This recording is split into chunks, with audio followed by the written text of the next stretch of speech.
Hey, it's me, MLB. Here is chapter 27 of Touched. This one is titled Operation Get Out.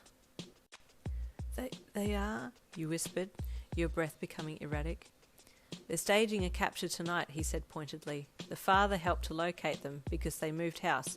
I don't know the address, but I will as soon as the boss rings me, he said, lying on the last part, curious to see what you'd do.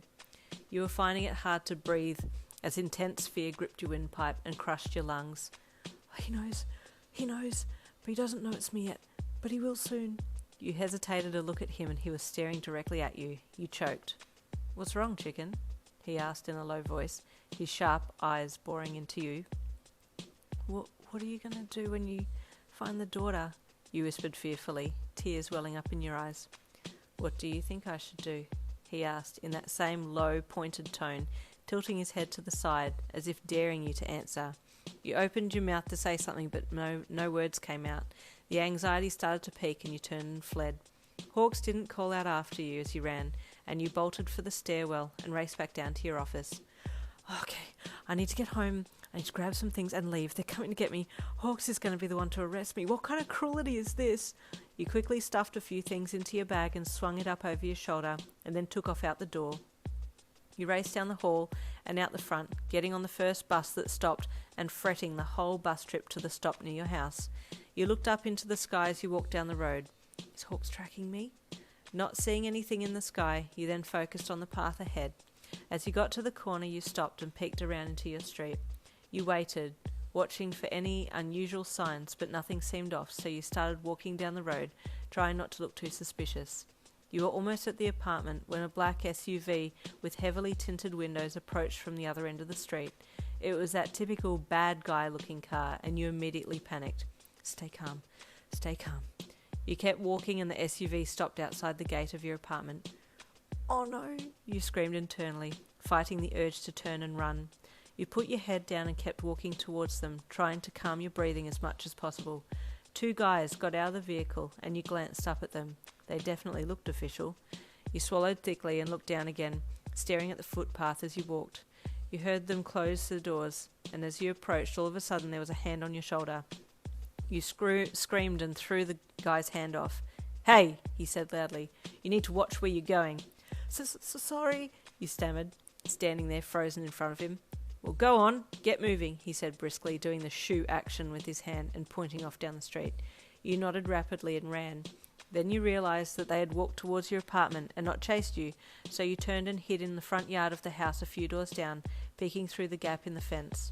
I don't care if the owner comes out and asks me why I'm in their front yard. At this point I need help, so I'll be asking them to hide me for a bit. You heard a bit of noise from your apartment and you grew worried. I'm sure Mum's still there. Is she okay? Some more banging followed, and then shouting, and then the men appeared with your mum between them. They had her gaffer taped and cuffed. She was screaming against the tape over her mouth, and you gasped, tears welling up in your eyes. They forced her into the car and then hopped in, starting it quickly and pulling away from the curb with screeching tyres. Tears flooded down your cheeks as you turned and sat back against the fence. They've got Mum. They took Mum, and they have Dad. I'm next. You sat there, numb. You had no one to turn to, no one you trusted, and hopelessness set in. What do they want with me? Should I turn myself in? You feared the worst and decided that you would hide and dodge them for as long as possible. I just need to get some things from home before I disappear completely. You stood up slowly and peeked over the fence line. The front door of your apartment was still open, and you decided to try and sneak in and then sneak out again before they came back.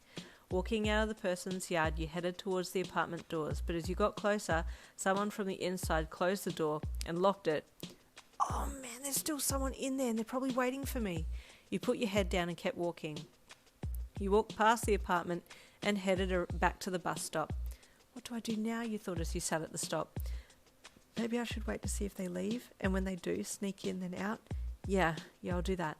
You hopped up and walked towards the back of the apartments.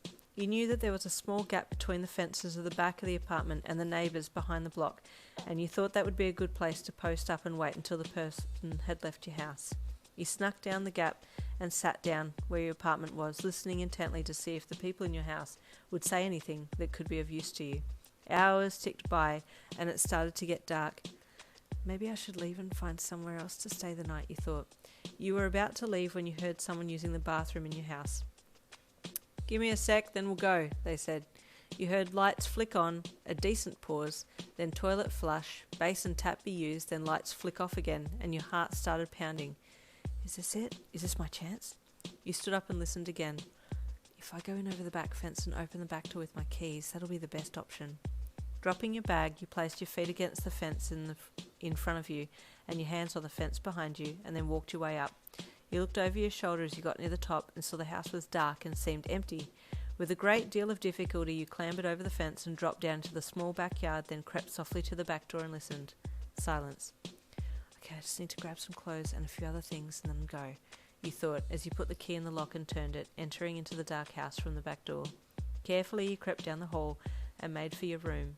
You didn't want to turn any lights on for fear of drawing attention, as you weren't sure if the house was still being watched. It didn't look like it, but you couldn't take your chances. You entered your room and quickly yanked a bag from the closet before turning to your drawers and grabbing clothes out, not even bothering to keep things tidy. Quick, you mentally screamed. Quick, don't stay too long. You shoved as many items into your bag as possible, then zipped it closed. And there ends chapter 27. Stay tuned for chapter 28.